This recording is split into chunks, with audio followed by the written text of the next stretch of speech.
Hello everyone, welcome to my YouTube channel everything here. Last lecture में हम वर्ण विचार को कंप्लीट कर चुके थे। आशा करती हूँ कि वो आपको अच्छे लगे होंगे। आज हम बात करते हैं संधि की। संधि क्या होता है? दो वर्णों के मेल से जो विकार उत्पन्न होता है उसे संधि कहा जाता है। अर्थात जब दो शब्द मिले, प्रथम शब्द का अंतिम वर्ण व द्वितीय शब्द का प्रथम वर्ण, उनके मेल से जो विकार उत्पन्न होता है उसे संधि कहते हैं। संधि का शाब्दिक अर्थ मेल, मित्रता, जोड़ या समझौता होता है।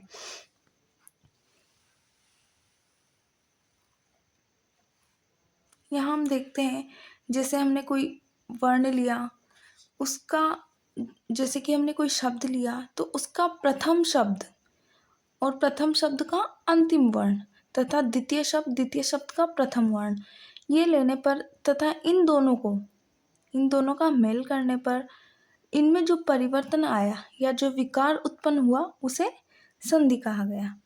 संधि यह एक यौगिक शब्द होता है। अब हम बात करते हैं संधि के प्रकार की। संधि के प्रकार, संधि 3 प्रकार की होती है: स्वर संधि, व्यंजन संधि, विसर्ग संधि। परंतु इसमें जो वर्णों का योग होता है वो 6 प्रकार से होता है। देखिए वो कैसे। स्वर संधि, स्वर संधि स्वर तथा स्वर वर्ण के मिलने से स्वर संधि बनती है। व्यंजन संधि में जो वर्णों का योग होता है वो 3 प्रकार से होता है। स्वर वर्ण का जो योग व्यंजन वर्ण से हुआ उससे व्यंजन संधि बनेगी, व्यंजन का स्वर से और व्यंजन का व्यंजन से। इस प्रकार यहाँ जो वर्णों का योग होता है वो 3 प्रकार से होता है तथा विसर्ग संधि में भी 2 प्रकार से होता है।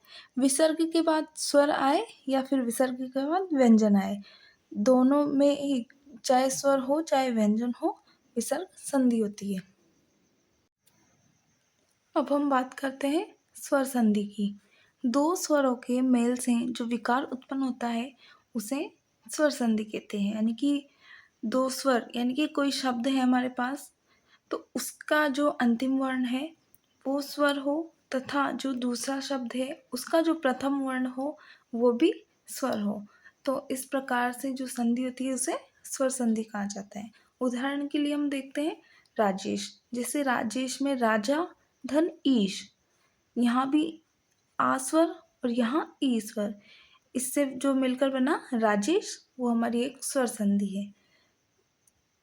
महिष, मही धन ईश, यहाँ ई एक स्वर है और या ई भी एक स्वर है। तो इस प्रकार ये हमारे पास स्वर संधि के उदाहरण है। हम स्वर संधि के प्रकार पढ़ते हैं। स्वर संधि कितने प्रकार की होती है?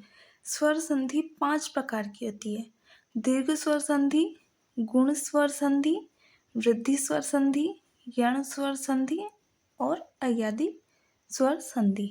हम पहले बात करते हैं दीर्घ स्वर संधि की। दीर्घ स्वर संधि, इसमें अ या अ के बाद अ या अ दोनों में से कुछ भी आए तो आ बनता है। ई प्लस ई मिलकर ई बनता है। ऊ प्लस ऊ मिलकर ऊ बनता है। यानी कि जो वर्ण आता है वो दीर्घ हो जाता है, चाहे वो हो, यानी कि होने पर भी उसका दीर्घ आ हो जाता है, दीर्घ ई आ जाती है और दीर्घ ऊ आ जाता है, इसीलिए इसको दीर्घ स्वर संधि कहा जाता है। उदाहरण के लिए हम देखते हैं विद्यालय। विद्या धन आलय, यहाँ आ और आ से मिलकर आ बना विद्यालय। रत्नाकर, रत्न धन आकर, यहाँ अ और आ से मिलकर भी आ बना, यानी कि दीर्घ स्वर आ रहा है हमारे पास, तो इसे दीर्घ स्वर संधि कहते हैं। अब दिवसांत, दिवस धन अंत, अ और अ मिलकर आ बन रहा है। मध्वाचार्य, मध्वाचार्य में भी मध्वा धन आचार्य, आ और आ मिलकर आ बन रहा है। आगे हम देखते हैं ई और ई से मिलकर बनने वाले शब्द। यहाँ इसके कुछ रूल हैं हमारे पास, जैसे कि हम देखते हैं। फर्स्ट रूल कहता है यदि प्लस से पहले स्त्रीलिंग शब्द हो तो हमारे पास ई की मात्रा आती है, यानी कि बड़ी ई की मात्रा आती है। इसका मतलब है कि जब हम संधि विच्छेद करते हैं, तो यदि जो प्रथम शब्द हो हमारे पास, वो हमारे पास स्त्रीलिंग हो, तो बड़ी ई की मात्रा आती है। अभी हम इसको एग्जाम्पल से देखेंगे, यानी कि उदाहरण से देखेंगे। अर्थात जब हम विच्छेद कर रहे हों, तो यदि प्लस से पहले स्त्रीलिंग शब्द आ जाए, तो उसमें ई की मात्रा आती है।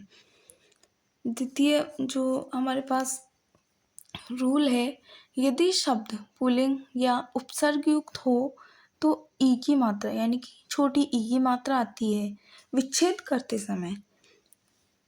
तीसरा, ईश, इक्षक, इक्षा, ईश्वर, इक्षण, इप्सा हमेशा बड़ी ई की मात्रा के साथ ही आते हैं, यानी कि इनमें कोई चेंज नहीं होता है। रविंद्र, जैसे हम देखते हैं रविंद्र, अब रवि धन इंद्र, जो रवि है हमारे पास वो पुल्लिंग है, तो इसमें छोटी ई की मात्रा आ जाएगी। अधीक्षक, अधि हमारे पास एक उपसर्ग है, तो उपसर्ग में भी छोटी ई की मात्रा आती है। और इक्षक, जो इक्षक, इप्सा, ईश्वर ये सब है, वो हमेशा एज इट इज़ रहते हैं, यानी कि इसी रूप में रहते हैं। नदीश, यहाँ नदी, नदी जो शब्द है वो एक स्त्रीलिंग शब्द है, इसलिए हमारे पास इसमें जो मात्रा ई की जो मात्रा आती है वो बड़ी ई की होती है, और ई से ये ऐसा ही रहेगा।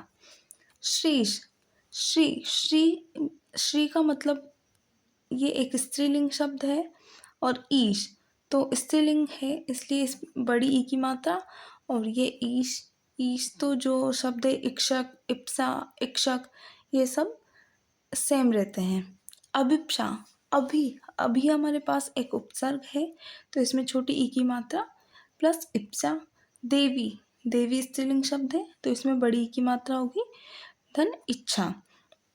तो इस प्रकार हमारे जो हमने रूल पढ़े हैं इसके, वो ऐसे इन पे लागू। अब हम बात करते हैं ऊ धन ऊ मिलने पर जो संधि होती है उसकी बात करते हैं। इसके भी निम्न रूल होते हैं। यदि प्लस के बाद ऊष्मा, ऊर्जा, ऊर्मी, ऊर्ध्व, ऊर्जित आते हैं, तो वो इसी रूप में रहते हैं। दूसरा, जब हम विच्छेद करते हैं, यदि प्लस से पहले, यानी कि पहला शब्द उपसर्ग या पुल्लिंग शब्द हो, तो छोटे ऊ की मात्रा आती है, तथा स्त्रीलिंग होने पर बड़े ऊ की मात्रा आती है। उदाहरण के लिए हम देखते हैं,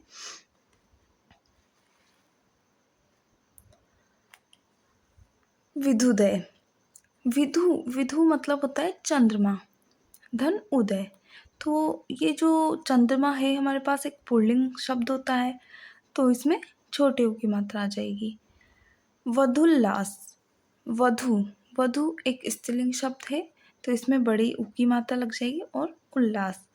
सरयुर्मी, सरयू नदी का नाम होता है, और ये स्त्रीलिंग होती है, तो सरयू में ऊ की, बड़े ऊ की मात्रा, तथा ऊर्मी, ऊर्जा, ऊष्मा, ऊर्जित ये शब्द जो अपने ही रूप में आ जाते हैं। अब देखते हैं अंबुर्मी, अंबु जल को कहते हैं, जल हमारे पास एक पुल्लिंग शब्द होता है, तो इसमें छोटी ऊ की मात्रा लगेगी, तथा उर्मी अपने ही रूप में आ जाएगी। सिंधुर में, सिंधु नदी का नाम है, तो बड़े ऊ की मात्रा, तथा चमूर्जा, चमू, चमू मतलब होती है सेना, सेना हमारे पास पुल्लिंग शब्द होता है, धन ऊर्जा, ऊर्जा अपने ही रूप में आ जाती है। सेना हमारे पास पुल्लिंग है, इसलिए इसमें छोटे ऊ की मात्रा होगी। अब हम इसके कुछ अपवाद देखते हैं। जैसे कि हमने देखा कि दीर्घ संधि है, तो हर वर्ण, यानी कि छोटा ऊ हो, बड़ा ऊ हो, या फिर छोटा ऊ हो, लेकिन उसका दीर्घ बनता है। ई में भी ऐसे ही होता है, और आ मिलकर आ बनाता है। परंतु यहाँ जो हमारे पास री होता है, वो जब री से मिलता है तो बड़ी री न बनाकर वो छोटी री ही बनाता है।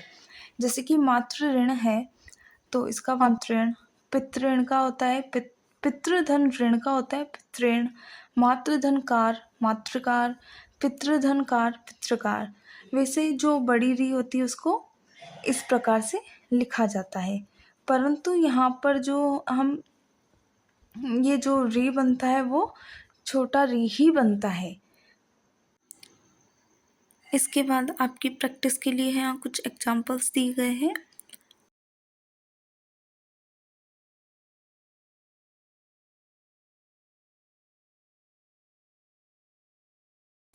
और नेक्स्ट लेक्चर में हम पढ़ते हैं गुण स्वर संधि। Thank you for watching this video.